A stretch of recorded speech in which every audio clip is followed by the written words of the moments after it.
Hello friends, welcome to my YouTube channel. देखिए guys, UP police SI की new vacancy आ चुकी है और इसका जो एग्ज़ाम है जनवरी 2025 में लिया जा सकता है। तो आज की इस क्लास में हम लोग यूपी पुलिस एसआई एग्ज़ाम के लिए जनरल हिंदी के प्रीवियस ईयर के टॉप मोस्ट इंपॉर्टेंट क्वेश्चंस को यहाँ पर डिस्कस करने वाले हैं।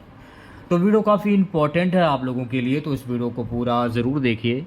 वीडियो अच्छा लगे तो प्लीज़ वीडियो को लाइक और शेयर ज़रूर करें। अगर आप चैनल पर नए हैं और आप लोगों ने अभी तक इस चैनल को सब्सक्राइब नहीं किया है तो प्लीज़ चैनल को ज़रूर सब्सक्राइब करें और नोटिफिकेशन बेल ऑन करना ना भूलें। तो चलिए वीडियो को स्टार्ट करते हैं।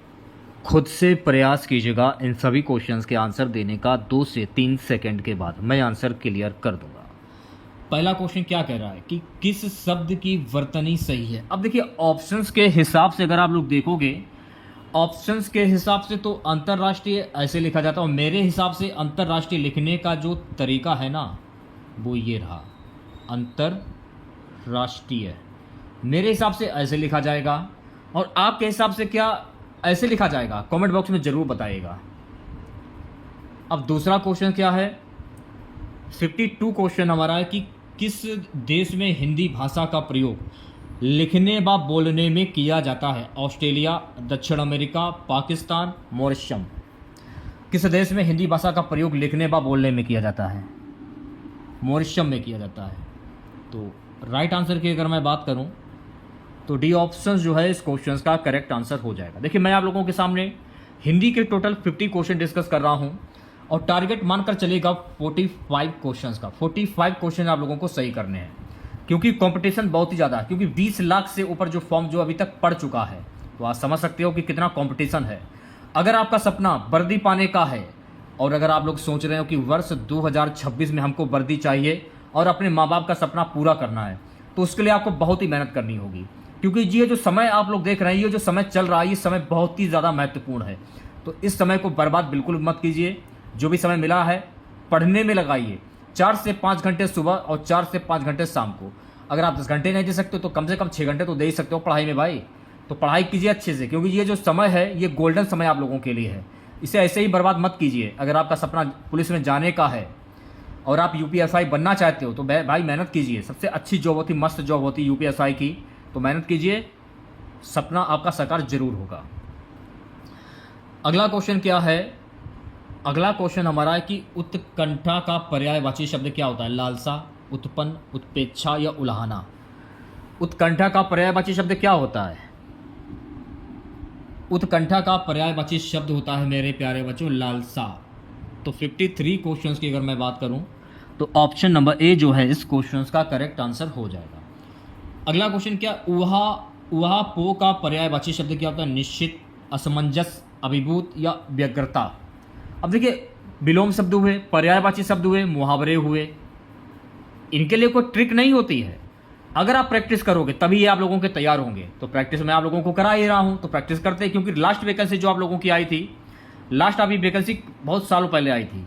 कब आई थी लास्ट वैकेंसी? हमारे ख्याल में 21 या 22 में लास्ट वैकेंसी आप लोगों की आई थी यूपीएसआई की, जो अभी तक कंप्लीट शायद मेरे ख्याल में नहीं हुई है। तो ये जो वैकेंसी आप लोगों के लिए आई है, अगर आप चाहते हो कि आप पुलिस में जाएं और आपका सपना अगर पुलिस में जाने का है वाकई में, अगर आप सीरियस हो तो ही आप हमारी क्लास को वॉच कीजिए। जो पढ़ने वाले नहीं वो दूर रहें। अगला क्वेश्चन क्या है, जो शीघ्र प्रसन्न हो जाए उसे क्या कहोगे। प्रसन्नचित्त, प्रसून, प्रसन्नता, आशुतोष। तो जो शीघ्र प्रसन्न हो जाए उसको क्या कहते हैं? अब देखिए, ये वाला क्वेश्चन मैंने छोड़ दिया। वह पो का पर्यायवाची शब्द क्या होता है? तो वह पो का पर्यायवाची शब्द होता है असमंजस। और जो शीघ्र प्रसन्न हो जाए उसको क्या कहते हैं? तो उसको हम कहते हैं व्यग्रता। तो 54 क्वेश्चंस की अगर मैं बात करूं तो भाई 54 क्वेश्चंस का जो राइट आंसर जाएगा ऑप्शन नंबर डी के साथ में। चलिए बढ़ते हैं नेक्स्ट क्वेश्चंस की ओर। प्यारे बच्चों, अगला क्वेश्चन देखेगा। अगला क्वेश्चन क्या कह रहा है, जिसकी भुजाएं घुटनों तक लंबी हों उसे क्या कहते हैं। अजानबाहु, अजानुबाहु, समबाहु, विषमबाहु। तो जिसकी भुजाएं घुटनों तक लंबी हो उसको क्या कहते हैं? तो मेरे प्यारे बच्चों, उसको हम कहते हैं अजानुबाहु। तो भाई बी ऑप्शन जो है इस क्वेश्चन का करेक्ट आंसर हो जाएगा। अपहरण में, ध्यानपूर्वक देखिए क्लास को आप लोग, अपहरण में किस उपसर्ग का प्रयोग हुआ है। तो मैंने आपको पिछली क्लास में क्या बताया था कि स्टार्टिंग का जो शब्द होता है वो आपका उपसर्ग होता है और लास्ट वाला जो शब्द होता है वो आपका प्रत्यय होता है। तो अपहरण में प्रयुक्त उपसर्ग क्या होगा, स्टार्टिंग का शब्द लेना है आप लोगों को। अप जो है ना ये आपका उपसर्ग हो जाएगा। तो भाई सी ऑप्शन जो है इस क्वेश्चन का करेक्ट आंसर हो जाएगा। उल्लंघन में उपसर्ग बताइए। तो उल्लंघन का जब आप संधि विच्छेद करोगे तो उल्लंघन का संधि विच्छेद क्या होता है, उत्धन लंघन, यही होता है ना, उत्धन लंघन, उत्धन लंघन। तो उल्लंघन में प्रयुक्त उपसर्ग क्या होगा, उल्लंघन में प्रयुक्त उपसर्ग हो जाएगा उत, यानी स्टार्टिंग का शब्द लेना, जैसा कि मैंने आप लोगों को बताया। तो सी ऑप्शन जो है इस क्वेश्चन का करेक्ट आंसर हो जाएगा। अगला क्वेश्चन क्या है, उन्मेष में किस उपसर्ग का प्रयोग हुआ है। तो उन्मेष में प्रयुक्त उपसर्ग क्या होगा, स्टार्टिंग का शब्द इसमें भी लेना है आप लोगों को। तो उद्धन मेष, उद्धन मेष। तो बी ऑप्शन जो है इस क्वेश्चन का करेक्ट आंसर हो जाएगा। अगला क्वेश्चन क्या है कि कौन सही सुमेलित है, अनुरिक्त विरक्ति, असमय कुसमय, अवसर सुअवसर, दीर्घायु चिरायु। तो कौन सा सही सुमेलित है ये आपसे पूछा जा रहा है। अनुरिक्त विरक्ति ये सही सुमेलित हो जाएगा। तो 60 क्वेश्चंस की अगर मैं बात करूं तो ए ऑप्शन जो है इस क्वेश्चन का करेक्ट आंसर हो जाएगा। अगला क्वेश्चन क्या बोल रहा है, निम्न में से कौन एक शब्द अलंकार नहीं है। अनुप्रास, श्लेष, यमक, उपमा। कौन सा एक शब्द अलंकार नहीं है यह आपसे पूछा जा रहा है। तो मेरे प्यारे बच्चों उपमा जो है ना ये शब्द अलंकार नहीं है। तो डी ऑप्शन करेक्ट हो जाएगा। चलिए बढ़ते हैं नेक्स्ट क्वेश्चन की और अगला क्वेश्चन देखेगा। ये क्वेश्चन में क्या बोल रहा है कि निम्न में कौन अर्था अलंकार नहीं, उपमा, उत्प्रेक्षा, वक्रोक्ति या रूपक। कौन सा अर्था अलंकार नहीं है। देखिए वक्रोक्ति जो है ना ये अर्था अलंकार नहीं है। तो सी ऑप्शन जो है इस क्वेश्चन का करेक्ट आंसर हो जाएगा।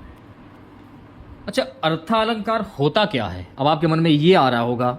देखिए अर्थालंकार जहां शब्दों के अर्थ से चमत्कार, सौंदर्य या प्रभाव उत्पन्न होता है, ना कि केवल शब्दों की आवृत्ति या उनके ध्वनि से। ऐसे अलंकार में समानार्थक शब्दों का प्रयोग किया जा सकता है और अर्थ प्रधान होता है, तो वो अर्थालंकार कहलाता है। तो ये आपको ध्यान में रखना है, छोटी सी बात। अगला क्वेश्चन क्या बोला, निम्न में से कौन एक भिन्न, यमक, श्लेष, वक्रोक्ति, दृष्टांत। निम्न में से कौन सा एक भिन्न है। दृष्टांत जो है ना ये बिल्कुल देखिए भिन्न हो जाएगा। तो डी ऑप्शन जो है इस क्वेश्चन का करेक्ट आंसर हो जाएगा। दृष्टांत होता क्या है, अब आपके मन में ये आ रहा होगा। देखिए जहां एक विचार को स्पष्ट करने के लिए पहले कोई बात कही जाती है, फिर उसी से मिलती जुलती दूसरी बात उदाहरण के तौर पर कही जाती है, तो वो दृष्टांत अलंकार होता है। तो ये आपको ध्यान में रखना है। थोड़ा सा अलग है ये, यमक, श्लेष और वक्रोक्ति ये सेम हो जाएंगे, लेकिन दृष्टांत जो है ये बिल्कुल भिन्न हो जाएगा। अगला क्वेश्चन देखिएगा, निम्न में से कौन मात्रिक छंद का उदाहरण है। कवित, बैरवे, सवैया या मालिनी। तो मात्रिक छंद का उदाहरण कौन सा है ये आपसे पूछा जा रहा है। तो बैरवे जो है ना ये मात्रिक छंद का उदाहरण है। तो बी ऑप्शन करेक्ट हो जाएगा। बैरवे के बारे में कुछ बातें हैं, जान लीजिए। अच्छा अगर आपसे ये पूछा जाए कि बैरवे कैसा छंद है, ये तो आपको पता ही होगा कि बैरवे एक अर्धसम मात्रिक छंद है। मात्रिक छंद भी कह सकते हो और अर्धसम मात्रिक छंद भी कह सकते हो। और इसमें 4 चरण होते हैं और इसके विषम चरणों में प्रथम और तृतीय में 12-12 मात्राएं और सम चरणों यानी द्वितीय और चतुर्थ में 7-7 मात्राएं होती हैं। तो ये आपको ध्यान में रखना है। अगला क्वेश्चन क्या है, निम्न में से कौन सा वाणिक छंद है। कुंडलिया, उलाला, मंदक्रांता या गीतिका। कौन सा वाणिक छंद है ये आपसे पूछा जा रहा है। तो मेरे प्यारे बच्चों मंदक्रांता जो है ना ये वाणिक छंद हो जाएगा। तो सी ऑप्शन करेक्ट हो जाएगा। नेक्स्ट क्वेश्चन देखेगा। अगला क्वेश्चन क्या है 66 कि शांत रस का स्थायी भाव क्या है। शोक, वत्सलता, निर्वेद या विस्मय। तो शांत रस का स्थायी भाव क्या होता है।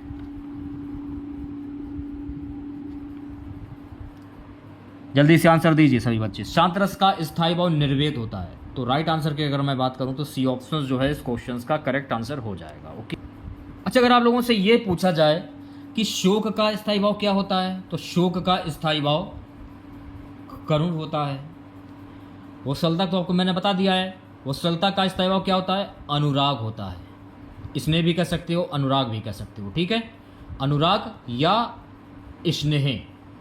विस्मय का तो विस्मय ही रहेगा भाई, ठीक है। तो ये सारे फैक्ट आपको ध्यान में रखने हैं। अगला क्वेश्चन क्या है? अगला क्वेश्चन है कि अनुराग जो है ये किस रस का स्थायी भाव है? अभी मैंने आपको क्या बताया था, अनुराग और स्नेह, अनुराग और स्नेह जो है ना ये वात्सल्य रस का स्थायी भाव होता है, तो ये आपको ध्यान में रखना है। वात्सल्य रस का स्नेह हो या अनुराग हो, ये दोनों ही वात्सल्य रस के स्थायी भाव होते हैं, तो ये आपको ध्यान में रखना है। वीरस का जो स्थायी भाव हो जाएगा ये उत्साह हो जाएगा। देखिए वीरस का स्थायी भाव मैंने आपको बता दिया, शांत का निर्वेद हो जाएगा और रौद्र रस का क्रोध हो जाएगा, तो ये भी फैक्ट आपको ध्यान में रखना है। ठीक है, नेक्स्ट क्वेश्चन दिखेगा, प्रिय प्रवास किसकी रचना है? अयोध्या प्रसाद सिंह उपाध्याय, अरिहोत, सच्चिदानंद हीरानंद, वातशान अज्ञे, मैथिली शरणगुप्त, माखनलाल चतुर्वेदी। तो प्रिय प्रवास किसकी रचना है? तो मेरे प्यारे बच्चों प्रिय प्रवास जो है ना अयोध्या प्रसाद सिंह उपाध्याय अरिहोत की रचना है, तो ए ऑप्शन जो है इस क्वेश्चन का करेक्ट आंसर हो जाएगा। प्यारे बच्चों नेक्स्ट क्वेश्चन क्या है कि भ्रमर गीत किस कवि की रचना है? तुलसीदास, सूरदास, मीराबाई या नंददास? तो भ्रमर गीत किसकी रचना है? तो भ्रमर गीत जो है ना मेरे प्यारे बच्चों ये सूरदास की रचना है, तो बी ऑप्शन जो है इस क्वेश्चन का करेक्ट आंसर हो जाएगा। ओके, अब सूरदास के बारे में कुछ महत्वपूर्ण फैक्ट है, आप जान लीजिए। अगर आपसे ये पूछा जाए कि सूरदास किस काल के कवि, तो सूरदास जो है ना ये आदि काल के कवि हैं। ठीक है, सूरदास के गुरु का क्या नाम था? सूरदास के गुरु का नाम था वल्लभाचार्य। ठीक है, ये भी आपको ध्यान रखना है। सूरदास की बोली कौन सी है? अगर आप लोगों से ये पूछा जाए तो सूरदास की जो बोली है ये है खड़ी बोली। ठीक है, सूरदास को अष्ट छाप का जहाज भी कहा जाता है। तो ये सारे जो फैक्ट हैं आपको ध्यान में रखने हैं। अगला क्वेश्चन क्या है, निम्न में से कौन सी सूरदास की रचना है? कवितावली, सूर साहित्य, सूर सागर या प्रेम वर्तिका? कौन सी सूरदास की रचना है? देखिए सूर साहित्य जो सूर सागर जो है ना ये सूरदास की रचना है, तो सी ऑप्शन करेक्ट हो जाएगा। देखिए मैंने आप लोगों को एक गलत जानकारी दी है जिसके लिए मैं आप लोगों से क्षमा चाहूँगा। देखिए सूरदास की जो भाषा है ये खड़ी बोली नहीं है, सूरदास की जो भाषा है ये है ब्रज भाषा। इसे आप सही कर लीजिए, करेक्शन कर लीजिए, ब्रज भाषा है। ठीक है, अगला क्वेश्चन देखिएगा प्यारे बच्चों। अगला क्वेश्चन हमारा है कि परमाण रासों की रचना किसने की? जयदेव, जगनिक, चंद्रबरदाई, नरपति नल्लह। तो परमाल रासों की जो रचना है ना ये जगनिक के द्वारा की गई थी। तो भाई 71 क्वेश्चंस की अगर मैं बात करूं तो बी ऑप्शन करेक्ट हो जाएगा। रामचरितमानस किस काव्य धारा की प्रतिनिधि रचना है? कृष्ण भक्ति, राम भक्ति, प्रेम मार्गी या ज्ञान मार्गी? तो रामचरितमानस जो है ना गाइस ये राम भक्ति काव्य धारा की प्रतिनिधि रचना है, तो बी ऑप्शन जो है इस क्वेश्चन का करेक्ट आंसर हो जाएगा। देखिए अगर आप लोगों को क्लास अच्छी लगे तो प्लीज़ क्लास को लाइक ज़रूर करें आप लोग, क्योंकि आप लोग क्लास को लाइक नहीं करते हो और जैसा रिस्पांस आ रहा है उसका मैंने सोचा ना था कि ऐसा रिस्पांस आएगा, तो प्लीज़ क्लास को लाइक करें। अगला क्वेश्चन क्या, दिगंबर में कौन सा समास है? तत्पुरुष समास, बहुप्रिय समास, अवयव समास या कर्मधार समास? तो मैंने आपको बताया था कि जिस वाक्य में किसी प्रसिद्ध व्यक्ति या भगवान के नाम आ जाए तो वहां पर कौन सा समास होता है? बहुप्रिय समास। तो दिगंबर का समास विग्रह क्या होता है? दिशाएं ही जिसका अंबर वस्त्र होता है। देखिए पेड़ों की भी पूजा की जाती है, नदियों की भी पूजा की जाती है, दिशाओं की भी पूजा की जाती है। जब पूजा की जाती है तो उन्हें भगवान की संज्ञा दी जाती है। तो यहाँ पर कौन सा समास होगा? यहाँ पर हो जाएगा बहुप्रिय समास। तो 73 क्वेश्चंस की अगर मैं बात करूँ तो बी ऑप्शन करेक्ट होगा। अगला क्वेश्चन देखेगा सभी बच्चे, प्यारे बच्चों। अगला क्वेश्चन क्या है, गंगा का पर्यायवाची शब्द निम्न में से कौन सा नहीं है? सुरसरिता, मंदाकिनी, कालिंदी, देवापगा। तो गंगा का पर्यायवाची शब्द कौन सा? तो मंदाकिनी जो है ना ये गंगा का पर्यायवाची शब्द नहीं है, तो बी ऑप्शन करेक्ट हो जाएगा। इसको सही कर लीजिए। कालिंदी जो है ना ये गंगा का पर्यायवाची शब्द नहीं है, क्योंकि कालिंदी जो है ना ये यमुना का पर्यायवाची शब्द है। अगला क्वेश्चन क्या है, निम्न में से कौन कमल का पर्यायवाची शब्द नहीं है? जलद, पंकज, शतदल या राजीव? कौन कमल का पर्यायवाची शब्द नहीं है? देखिए जलद जो है ना ये कमल का पर्यायवाची शब्द नहीं है, तो ए ऑप्शन करेक्ट हो जाएगा। देखिए जलद जो है ना ये बादल का पर्यायवाची शब्द ना कि कमल का। अगला क्वेश्चन देखेगा प्यारे बच्चों। अगला क्वेश्चन हमारा है कि चंद्र प्रभाकर किसकी रचना है? जगन्नाथ प्रसाद भानु, कुलपति मिश्र, भिखारी दास, मतीराम। तो चंद्र प्रभाकर जो है ना मेरे प्यारे बच्चों ये मतीराम की रचना है, तो डी ऑप्शन जो है इस क्वेश्चन का करेक्ट आंसर है। निम्न में से कौन चंद्रमा का पर्यायवाची शब्द नहीं है? हिमांशु, राकापति, मृगांक या तुरंग? चंद्रमा का कौन सा पर्यायवाची शब्द नहीं है? देखिए तुरंग जो है ना, ये चंद्रमा का पर्यायवाची शब्द नहीं है, तो डी ऑप्शन करेक्ट हो जाएगा। देखिए तुरंग जो है ना, ये घोड़े का पर्यायवाची शब्द है, ना कि चंद्रमा का। अगला क्वेश्चन देखिएगा, अगला क्वेश्चन क्या बोल रहा है कि निम्न में से किस शब्द की वर्तनी शुद्ध है? आध्यात्मिक कैसे लिखा जाता है? आध्यात्मिक को लिखने का तरीका क्या? आध्यात्मिक, तो ये आध्यात्मिक ऐसे लिखा जाता है। तो राइट आंसर की अगर मैं बात करूं तो ऑप्शन नंबर 1 करेक्ट हो जाएगा। निम्न में से कौन से शब्द की वर्तनी शुद्ध है? किस शब्द की वर्तनी शुद्ध है उसकी पहचान करनी है आप लोगों को। हितैषी, देखिए हितैषी जो है ना, ऐसे लिखा जाता है। सी ऑप्शन करेक्ट हो जाएगा। नेक्स्ट क्वेश्चन क्या है? चिराग तले अंधेरा कहावत का सही अर्थ क्या है? अपनी बुराई नहीं दिखना, परिश्रम से भागना, उच्च और साधारण की तुलना अधिक लाभ होना। तो चिराग तले अंधेरा, अपनी बुराई नहीं दिखना, तो 80 क्वेश्चंस की अगर मैं बात करूं भाई, तो ए ऑप्शन जो है इस क्वेश्चंस का करेक्ट आंसर हो जाएगा। नेक्स्ट क्वेश्चन क्या है? मूर्ख धनवान किस लोकतृति को चरितार्थ करता है? आंख का अंधा नाम नयन सुख, आंख का अंधा गांठ का पूरा, आगे नाथ ना पीछे पगा, नाच ना जाने आंगन टेढ़ा। आंख का अंधा गांठ का पूरा, तो बी ऑप्शन जो है गाइस इस क्वेश्चन का करेक्ट आंसर हो जाएगा। चलिए बढ़ते हैं नेक्स्ट क्वेश्चन की ओर। अगला क्वेश्चन क्या है?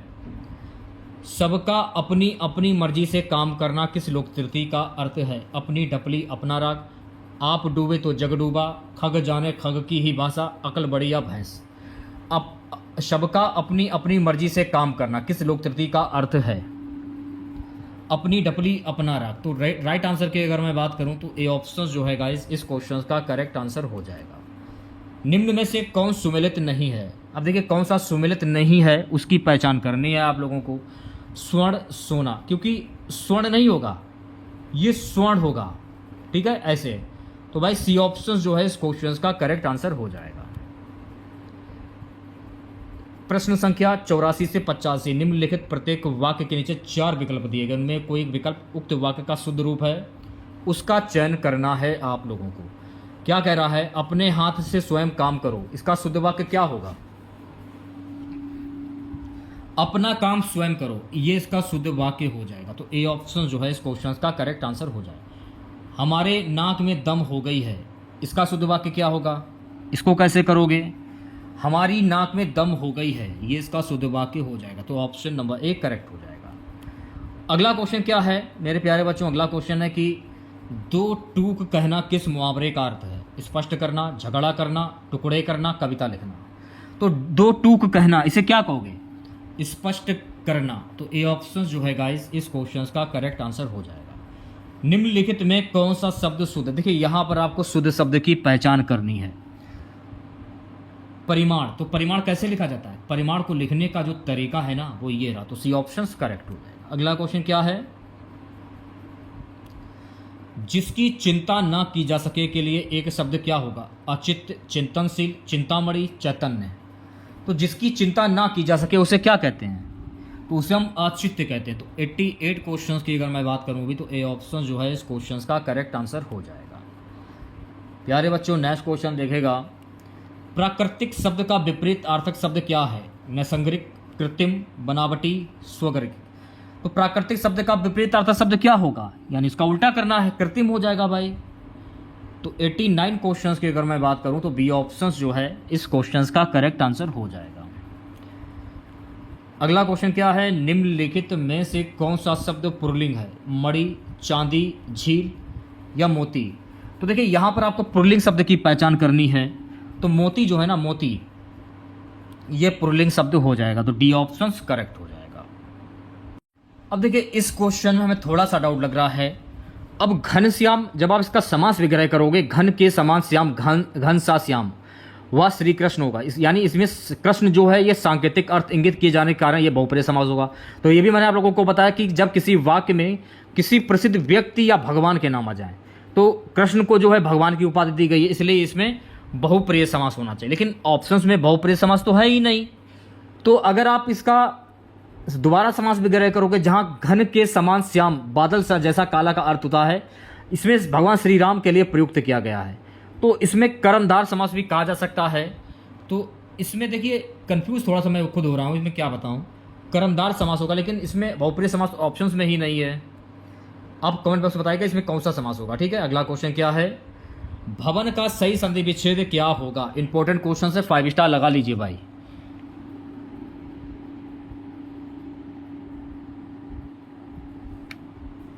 तो भवन का सही संधि विच्छेद क्या होता है।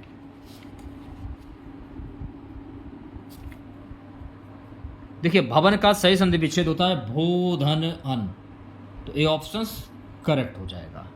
अच्छा, अगर आप लोगों से ये पूछा जाए कि भवन में प्रयुक्त संधि क्या होगी, देखिए इसको तो मान लिया जाएगा ओ, क्लियर हुआ, और इसको मान लिया जाएगा छोटा आ। तो भाई ओ प्लस छोटा आ मिलकर क्या बना, अब बन गया। तो अब नियम के अनुसार किस में आता है, अयादि स्वर संधि में आता है। तो भवन में प्रयुक्त संधि कौन सी होगी, अयादि स्वर संधि। तो ये भी आपको ध्यान में रख। चलिए बढ़ते हैं नेक्स्ट क्वेश्चन की ओर। अगला क्वेश्चन देखेगा सभी बच्चे, प्यारे बच्चों। अगला क्वेश्चन क्या कह रहा है कि निम्न में कौन पुत्री का पर्यायवाची शब्द नहीं, नंदिनी, दुहिता, तनुजा या दारा। कौन सा पुत्री का पर्यायवाची शब्द, जो दारा जो है ना गाइस, ये पुत्री का पर्यायवाची शब्द नहीं है। तो डी ऑप्शन करेक्ट हो जाएगा। देखिए दारा जो है ना, ये पत्नी का पर्यायवाची शब्द है, ना कि पुत्री का। चलिए बढ़ते हैं नेक्स्ट क्वेश्चन की और। अगला क्वेश्चन देखेगा सभी बच्चे, जब कोई बोली या भाषा व्याकरणिक ढांचे में ढलकर व्यवस्थित रूप ग्रहण कर लेती उसे क्या कहते हैं, क्षेत्रीय भाषा, परिनिष्ठित भाषा, राजभाषा या राष्ट्रभाषा। तो उसे क्या कहते हैं, तो मेरे प्यारे बच्चों उसे हम परिनिष्ठित भाषा कहते हैं। तो बी ऑप्शन जो है इस क्वेश्चन का करेक्ट आंसर हो जाएगा। नेक्स्ट क्वेश्चन देखेगा, इनमें से कौन पूर्वी हिंदी की बोली नहीं है, अवधी, कन्नौजी, बघेली या छत्तीसगढ़ी। कौन सी पूर्वी हिंदी की बोली नहीं, तो कन्नौजी जो है ना गाइस, ये पूर्वी हिंदी की बोली नहीं। तो बी ऑप्शन करेक्ट हो जाएगा। अगला क्वेश्चन देखेगा सभी बच्चे, मोहन उठकर बाहर आओ, फूल ले आओ, इस वाक्य में बाहर किस प्रकार का शब्द, संज्ञा, विशेषण, अव्यय या क्रिया विशेषण। तो ये किस प्रकार का विशेषण है, सॉरी किस प्रकार का ये प्रकार का शब्द है, तो ये अव्यय शब्द हो जाएगा। तो सी ऑप्शन जो है इस क्वेश्चन का करेक्ट आंसर हो जाएगा। अगला क्वेश्चन क्या, धरित्री का तद्भव शब्द क्या होता है। तो ऐसे शब्द जो हिंदी भाषा से उत्पन्न हुए हों वो तद्भव शब्द कहलाते हैं। धरित्री का तद्भव शब्द क्या होगा, धरती, भूमि, धरा या धर। देखिए धरित्री जो है ना, ये तत्सम शब्द हो जाए, क्योंकि ये संस्कृत भाषा का शब्द है। जब आप इसे हिंदी में कन्वर्ट करोगे तो इसका तत्सम शब्द क्या बनेगा, सॉरी तद्भव शब्द धरती बन जाएगा। तो धरती जो है ये हिंदी भाषा का शब्द है। तो ए ऑप्शन करेक्ट हो जाएगा। अगला क्वेश्चन क्या कह रहा है, निम्नलिखित में से कौन सा शब्द संज्ञा का उदाहरण नहीं है, शिक्षक, सोना, अच्छा या किताब।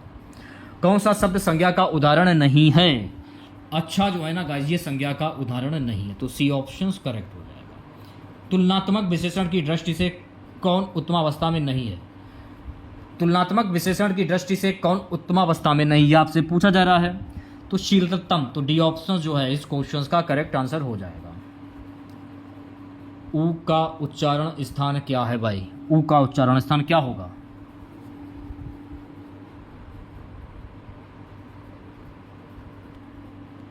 तो देखिए ऊ जो है ना, इसका उच्चारण स्थान ओष्ठ होगा। तो सी ऑप्शन करेक्ट हो जाए। कंठ से कौन कौन से वर्ण बोले जाते हैं, कंठ से जैसे कि का हो गया, का, खा, गा, घा हो गया, ये तो हो गए कंठ से। अच्छा दंत से कौन से वर्ण बोले जाते हैं, दंत से बोले जाने वाले जो वर्ण हैं, ये ता, था, दा, धा और ना, ये हो गए दंत से। अच्छा तालु से कौन कौन से वर्ण बोले जाते हैं। तालु का मतलब क्या है, जीभ जो है आपकी ऊपर साइड में टकरा रही है, चा, छा, जा, या तालु से टकरा रही है ना। तो चा, छा, जा, झा और या, ये हो गया आपके तालु के। तो ये सारे फैक्ट आपको ध्यान में रखने। तो कैसी लगी क्लास आप लोगों को कमेंट बॉक्स में ज़रूर बताइएगा। अगर आप लोगों को आज की ये क्लास अच्छी लगी हो तो प्लीज़ क्लास को लाइक कीजिएगा और अपने तमाम दोस्तों में इस क्लास को ज़्यादा से ज़्यादा शेयर कीजिएगा। अगर आप चैनल पर नए हैं और आप लोगों ने अभी तक इस चैनल को सब्सक्राइब नहीं किया है तो प्लीज़ चैनल को जरूर सब्सक्राइब करें और नोटिफिकेशन बेल ऑन करना ना भूलें। मिलते हैं नेक्स्ट वीडियो के साथ। जय हिंद, जय भारत।